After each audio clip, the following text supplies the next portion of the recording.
Di atas singgasana kerajaan Goa Maya, bertahtalah seorang raja yang menjadi personifikasi dari ironi paling kelam.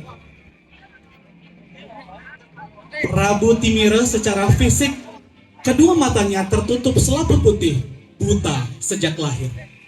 Namun, kebutaan fisiknya hanyalah sebuah simbol dari kebutaan yang jauh lebih mengerikan. Kebutaan batin akibat keserakahan, kekuasaan, dan kesombongan yang tiada tara. Nama Timira bukan sekedar nama, melainkan kutukan hidupnya yang terjebak dalam Sabta Timira, 7 kegelapan yang membelenggu jiwa. Bagi Prabu Timira, kegelapan matanya tidak membuatnya rendah hati. Sebaliknya, ia kompensasikan kekurangannya dengan nafsu kekuasaan yang liar. Ia adalah penguasa yang melihat. Dunia hanya memiliki 7 lensa kegelapan, di antaranya rupa atau ketampanan. Walaupun tak bisa melihat, ia terobsesi pada keindahan fisik yang palsu. Ia memerintahkan setiap jengkal istananya dilapisi permata hanya agar ia merasakan tekstur yang kekayaan di bawah jemarinya. Dana atau kekayaan baginya adalah emas adalah satu-satunya indera keenam. Ia mengumpulkan harta melalui upeti paksa, merasa bahwa dengan harta yang melimpah, ia bisa menguasai dunia bahkan para dewa. Guna yang berarti kepandaian, ia menggunakan kecerdasannya untuk memutarbalikan ajaran Susi Weda dengan membenarkan setiap tindakan tiraninya.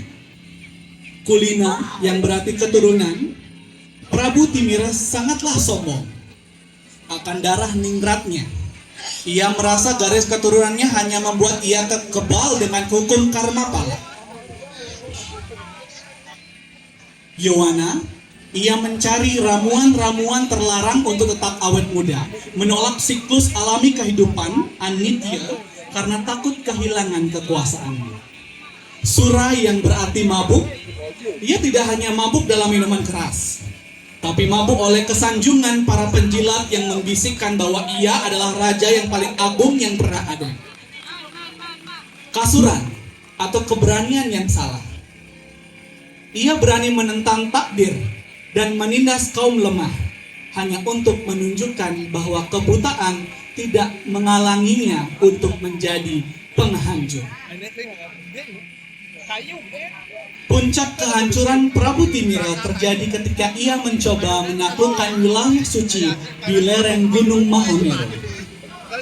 Ia ingin membuktikan bahwa seorang raja yang buta pun bisa menundukkan pusat spiritual dunia.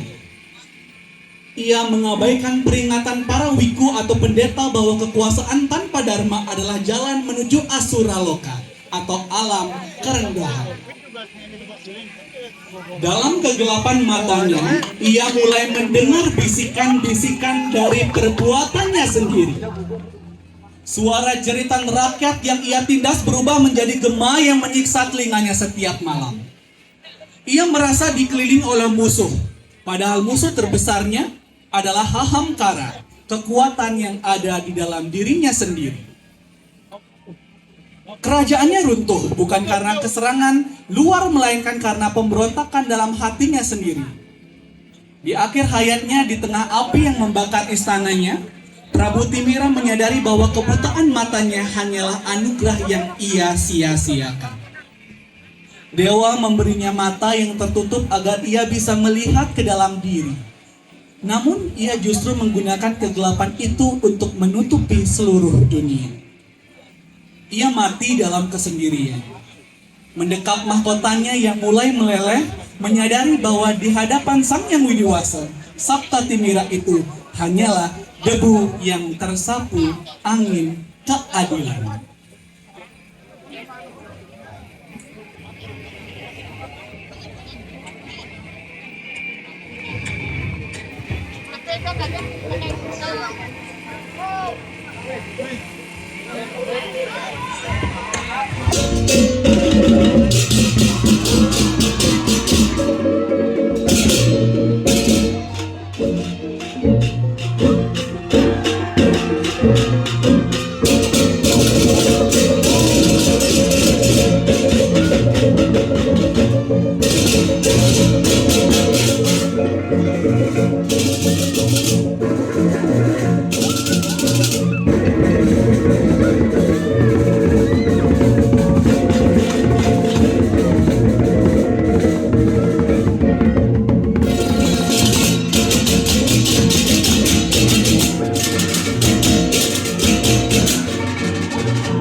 Terlihat agung berwibawa.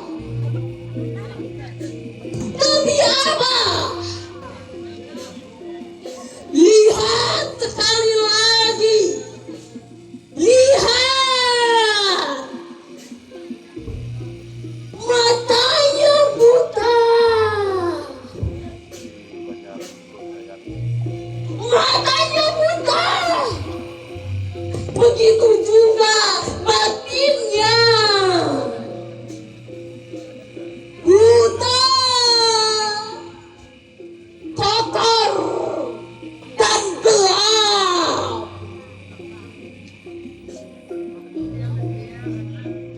Wajahnya congkak, sombong, dan angkuh.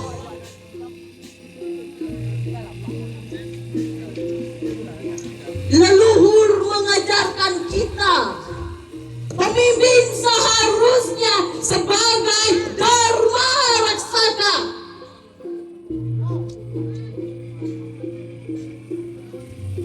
Namun ketika Sabta Timira merasuki, raja bukanlah lagi sebagai pelindung. Sekali lagi, raja bukan lagi sebagai pelindung, melainkan apa? pemangsa yang bersembunyi di balik atribut yang megah.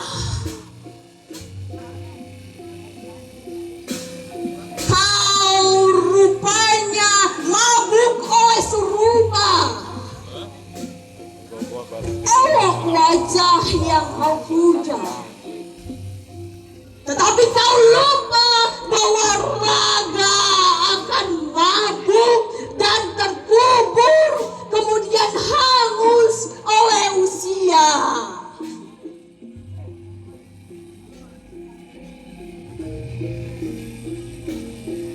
Kau juga rupanya silau akan dana, tumpukan harta yang kau curi, hingga nuranimu mati terkubur di dalam peti.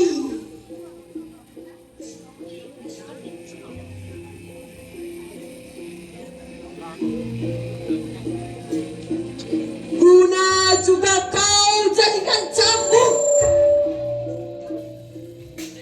merasa paling pandai, paling pintar, dan kau juga merasa paling benar. Tetapi apa? Kebijaksanaanmu hanyalah sebagai bangkai.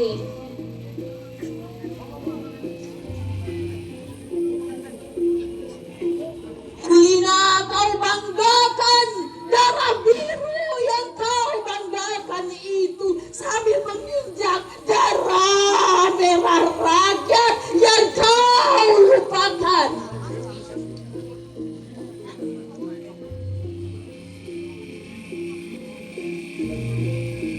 Dengan deru napasmu yang sesak oleh Yowana, masa muda kau habiskan untuk menebar bencana ke seluruh rakyat yang ada.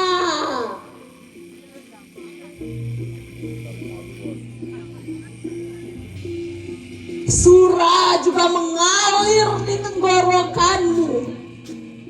Kau mabuk kekuasaan, menganggap dunia ini hanyalah arena penindasan.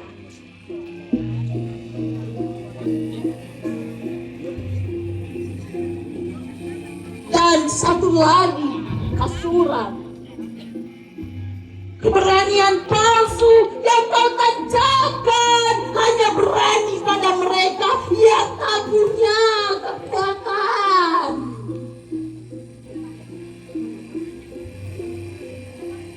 Tujuh kegelapan Sabta Timira telah menjadi raja.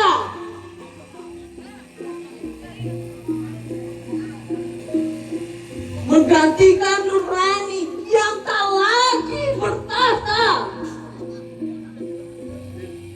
Matamu terbuka, tetapi batinmu buta selamanya.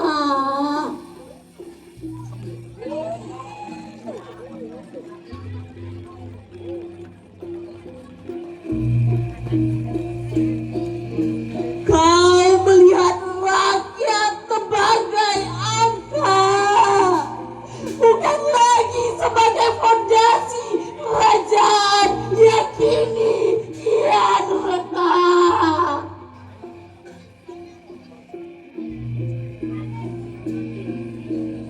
Tunggu saja, sekali lagi tunggu saja. Saat semua